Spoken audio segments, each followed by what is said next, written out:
It couldn't compete with a blockbuster that appeared 2 days later on the front page of the nation's paper of record with the familiar byline.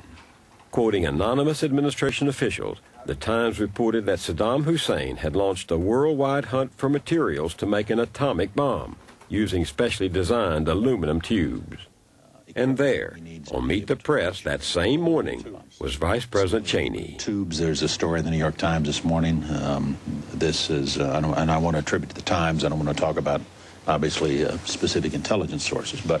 Now, ordinarily, information like the aluminum tubes wouldn't appear in it. It was top secret intelligence. And the Vice President and the National Security Advisor would not be allowed to talk about this on the Sunday talk shows.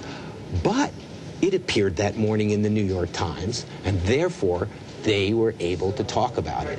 It's now public that, in fact, he has been seeking to acquire, and we have been able to intercept and prevent him from acquiring through this particular channel, the kinds of tubes that are necessary to build a centrifuge. And the centrifuge is required to take low-grade uranium and enhance it into highly enriched uranium, which is what you have to have in order to build a bomb. Did you see that performance? I did. What did you think? I thought it's remarkable. Why? Remarkable. You leak a story and then you quote the story? I mean, that's a remarkable thing to do. And that's only part of it. Using the identical language of the anonymous sources quoted in the Times, top officials were now invoking the ultimate specter of nuclear war, the smoking gun, as mushroom cloud. There will always be some uncertainty about how quickly he can acquire a nuclear weapon, but we don't want the smoking gun to be a mushroom cloud. Those sorts of stories, when they appear on the front page of the so-called liberal New York Times, it absolutely comes with a stamp of approval. I mean, if the New York Times thinks Saddam is on the precipice of slipping these mushroom clouds, then there's really no debate.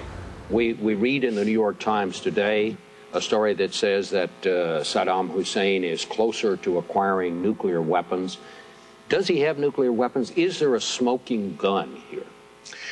The smoking gun is an interesting phrase. And as we saw in reporting just this morning, what specifically has he obtained that you believe would enhance his nuclear development program?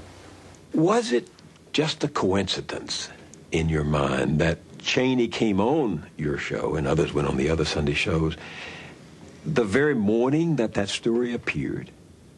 I don't know. The New York Times is a better judge of that than I am. No one tipped you that it was going to happen? No. I mean, the Cheney office didn't make any, it didn't leak to you that there's going to be a big story? No.